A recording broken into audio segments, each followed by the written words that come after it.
আমি গেছি এক হুজুরের কাছে, হুজুর আমার এই বুদ্ধি শিখাই দিছে, আমি সেই বুদ্ধি অনুযায়ী চিন্তা করি। এখন আমি চোখের সামনে যখন চিন্তা করি যে কুকুর গেউ করতেছে, আমার হাসি আসে। বউ চিন্তা করে, কি বললা তুমি? তাহলে তুমি এই মনে করো আমারে? তাদের সাথে পাল্টা ঝগড়া না করলে কিন্তু মেজাজ গরম হয়। কদিন আগে শুনছেন না পত্রিকা যে এক মহিলা স্বামীরে ডিভোর্স দিছে, কেন? কারণ স্বামী ঝগড়া করে না। কদিন আগে পত্রিকা দেখছে। থানুর রহমতুল্লাহর কাছে এক লোক এসে বলল, হুজুর আমার বাসায় যখনই যাই দরজাটা খুলতে দেরি, আমার মাথার উপরে আকাশ ভেঙে পড়তে দেরি নেই। যেটাই করি, বাজার করে এনে তার হাতে দিলেও রাগ, রাখলেও রাগ, আমার সাথে সারাদিন শুধু ঘেউ ঘেউ করে। আর সহ্য করতে পারি না। আমারে কোনো দোয়া দুরুদ আমল শিখাই দেন যে আমার এই বাসার অত্যাচারটা যেন থামে। তো থানুর রহমতুল্লাহ বললেন যে শোনো, তোমার একটা বুদ্ধি শিখাই দেই, দোয়া দুরুদ না। বুদ্ধি হলো, এখন থেকে বাসায় গিয়ে দরজা নক করবা, যে নক করার আগে 1 মিনিটের মোরাকাবা করবা। কি করবা? মোরাকাবা বুঝেন? ধ্যান। ধ্যান এটা কল্পনার জগতে ডুবে যাবা 1 মিনিটের জন্য, জাস্ট 60 সেকেন্ড। কি ধ্যান করবা? দরজায় যায় থামবা, থেমে চোখ বন্ধ করে মাথাটা নিচু করে চিন্তা করবা, আমার ঘরের ভিতরে একটা কুকুর আছে, আর কুকুর মানুষ দেখলে কি করবে? ঘেউ ঘেউ করবে। অতএব এটাতে আমার রাগ হওয়ার তো কিছু নাই। কুকুর কেন ঘেউ ঘেউ করছে এটা জিজ্ঞেস করার তার এক বোকামি। অতএব এটা আমি মাথায় কিছু নেব না, ইগনোর করব। কুকুর থাকলে কুকুর তো ঘেউ ঘেউ করবে, এটা চিন্তা করে এরপরে বিসমিল্লাহ পড়ে নক করবা। তো এই বুদ্ধি অনুযায়ী পরের দিন আসছে বাসা, আগে 1 মিনিট মোরাকাবা করছে, এরপরে দরজা নক করছে। যথারীতি দরজা খোলার পরেই শুরু হয়ে গেছে যুদ্ধ। এই লোক অন্যান্য দিন সেও টুকটাক রিয়াকশন করে, হাতাহাতি, বকাবকি, দুই পক্ষ থেকে টুকটাক হামলা পাল্টা হামলা হইতো, কিন্তু আজকে সেই লোকটা আর হামলা টামলা তার করা দূরের কথা, উল্টা সে মিটমিট করে হাসতেছে এবং একটা পর্যায়ে নিয়ন্ত্রণ করতে না পারে ফিক করে হেসেই দিচ্ছে। এবার বউ চিন্তা করতেছে কাহিনী কি?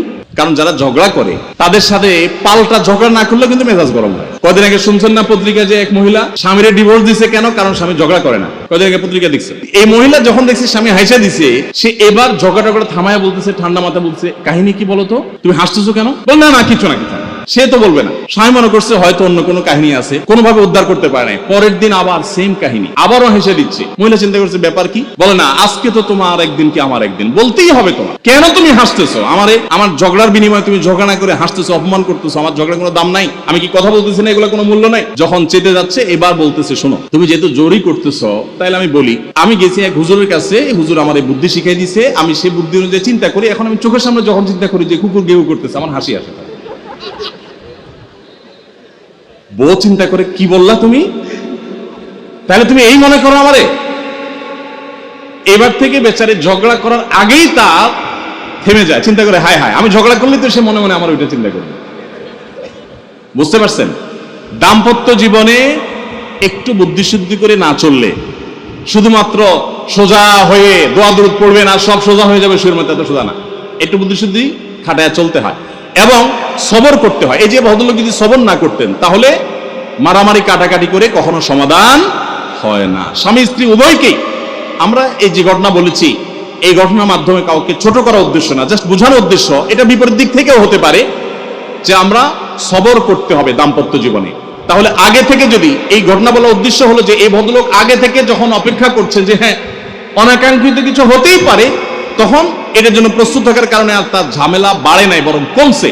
এখন আপনি যদি আগে থেকে প্রস্তুত থাকেন, দাম্পত্য জীবনে টুকটাক সমস্যা হবেই। দুই ঘরে দুইজন মানুষ একসাথে হয়েছি, বহু কিছুতে গরমিল হবে। অতএব আমরা সবর করব, ধৈর্য ধারণ করব, ভালো দিনগুলো দেখব।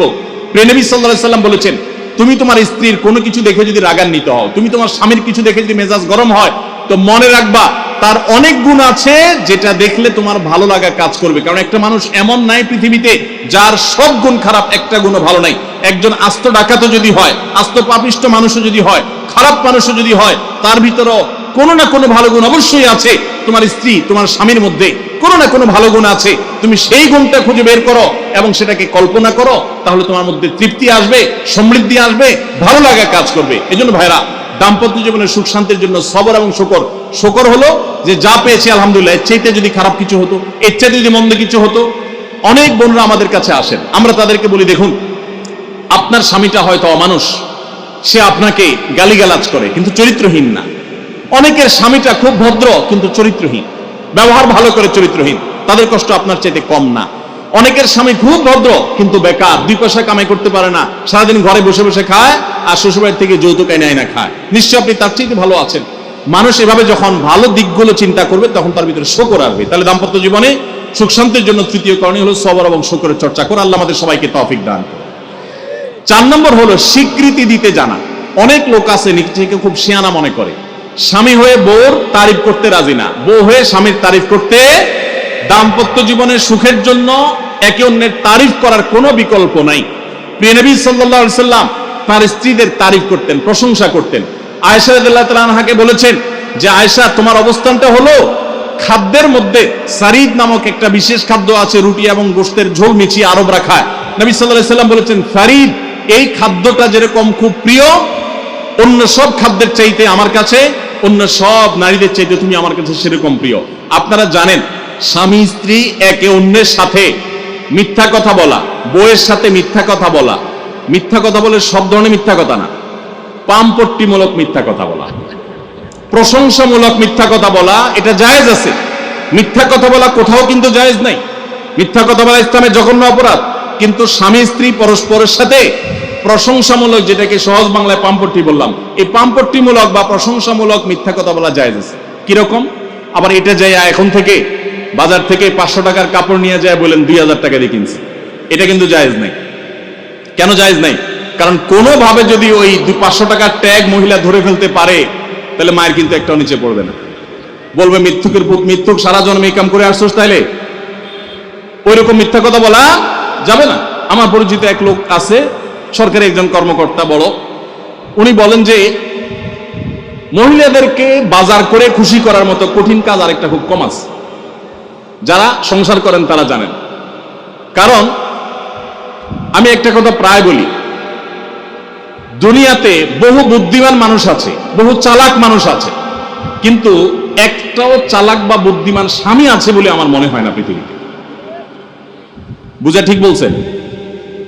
বহু চালাক বুদ্ধিমান মানুষ দুনিয়াতে আছে, কিন্তু কোন চালাক বা বুদ্ধিমান স্বামী দুনিয়াতে। তার মানে কি? প্রত্যেকটা বউয়ের কাছে তার স্বামীটা হলো আস্ত বেকুব। যত বড় শিক্ষিত হোক, যত বড় রাজনীতিবিদ হোক, যত বড় মাথাওয়ালা হোক, যত বড় শেয়ানা হোক, যত বড় ব্যবসায়ী হোক, বউয়ের কাছে বউগুলা, সব বউরা, মহিলারা মনে করে কি এ বেটা বেকুব। ম্যাক্সিমাম ক্ষেত্রে এটার ভিতরে আলাদা একটা আনন্দ আছে। বউয়ের কাছে বেশি শেয়ানা সাজার ভিতরে বেশি আনন্দ নাই। পরিবারের কাছে বেশি শেয়ানামি করতে হয় না, সেখানে বোকা সাজার ভিতরে একটা আনন্দ আছে।